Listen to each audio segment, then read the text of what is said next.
In this video, we will illustrate the perspective of a crowd of people when the viewer is viewing from a height.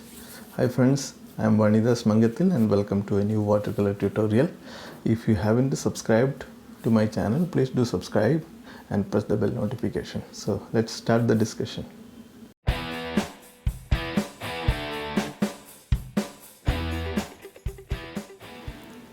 In this situation, we are discussing about the scenario where the eye level of the viewer is higher than the crowd. That means the viewer is standing at a height or sitting at a height and the crowd is below.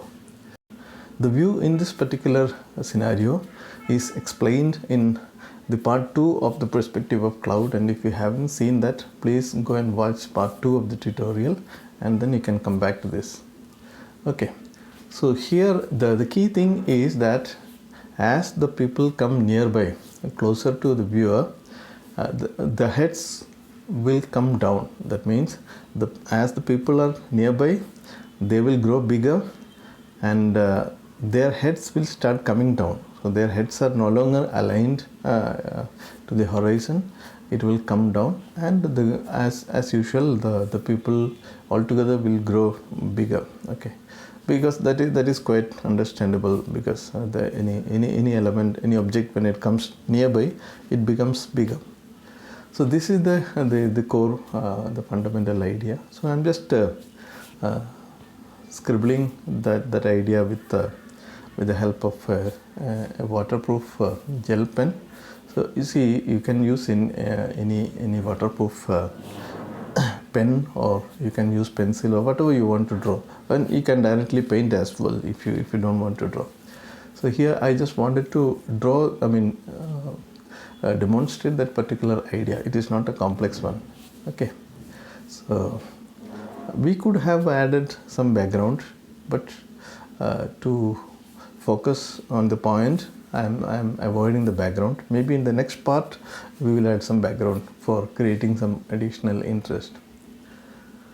So actually speaking, if you are seeing from a height, we should be worrying about little bit more things, like you will be seeing little bit of the top of the head, and you will be seeing little bit on the top plane of the shoulder, and the legs might come a little smaller because you are seeing from a height. So I don't want to complicate it to that level, because if you can properly place the figures in size and their head, the position of their head, if they are convincing, I think then you can reasonably manage the crowd when it is seen from the height. Right, so this much, I think this much drawing is enough. Okay, let us add a couple of more foreign figures. Okay, I think this is pretty much clear, and I'm just drawing a directional line so that it will also emphasize on the sense of depth. Okay, see, the slant of these lines will be different if you are seeing it from the same height.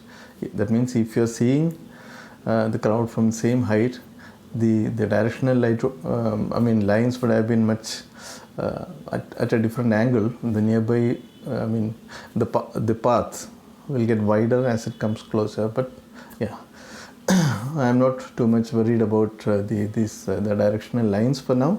Let us focus more on the figures.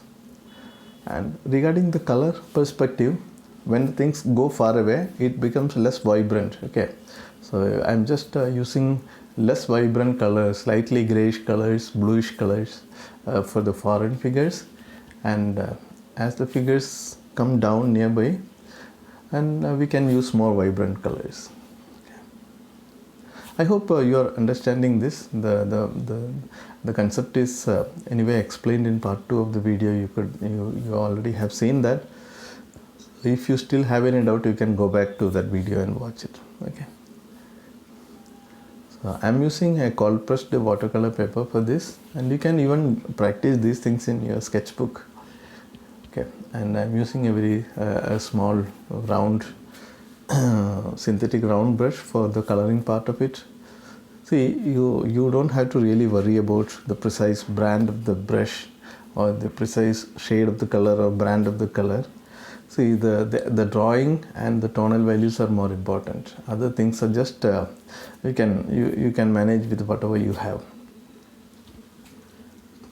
Some brighter color as we come down.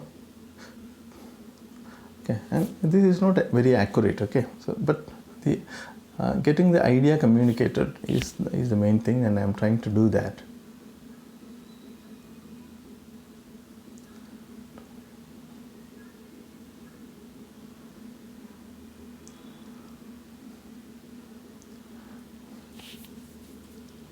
Alright, if you have any questions or suggestions, please do let me know.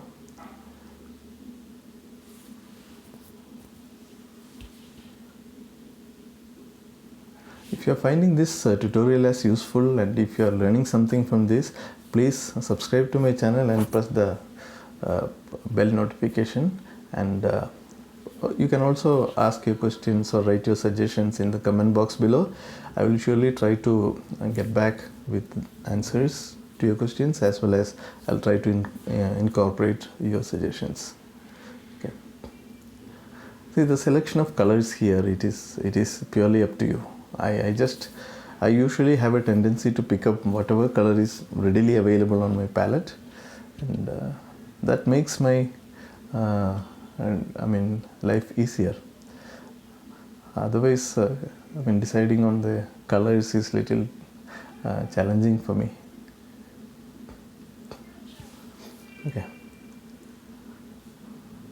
So if you may have noticed that the dimension, the drawing of the legs, they are not uniform, because that shows some kind of a movement. Okay. I think we got a reasonably good representation already. Just adding some bits here and there can, I think, finish this work. I think the idea is already communicated well, and I don't have to really do the rest of it, but for the sake of completion of the tutorial, I'm deciding to fill other figures and show some exposed body part, etc. If you can always check this with this situation with any reference and validate your ideas. Okay, so you can always take your own references, or you can when you go out, you can start observing the crowd in front of you. Okay, if you are standing at a height on top of if you're standing in a balcony, try to observe the crowd below and see if this matches with what you see. Okay, right, I think this is sufficient enough, and we have to add some exposed body part. I think that will do.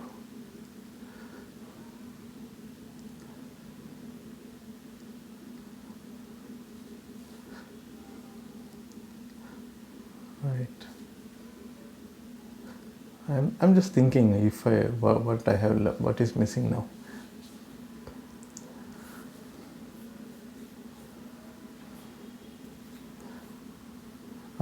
I think I have missed a couple of seconds, maybe a minute's video where I have colored the exposed body part with orange color, the face and the hands, but that is not complex, so you can just do that. I think this is reasonably done, and we can probably add some shadows. Okay, some shadows. Maybe the light is coming from the right side top. Okay, some darker shadows. These shadows gives a little bit more interest, and it also gives a sense that these people are actually standing on the ground. They are not floating, right? I think this is sufficient. This much of the details are sufficient, and if you wish, you could add some backgrounds. Here the focus was on the placement and the size of the figures, so I didn't do any background. In the next part, when we discuss the third case, probably I will add some background as well. to create more interest. I hope you got the core of it, the idea, and if you have any questions or suggestions, please do let me know. Write them in the comment box below. And finally, if you haven't subscribed to my channel, please do subscribe. Okay, so we'll see you in the next video, and bye bye.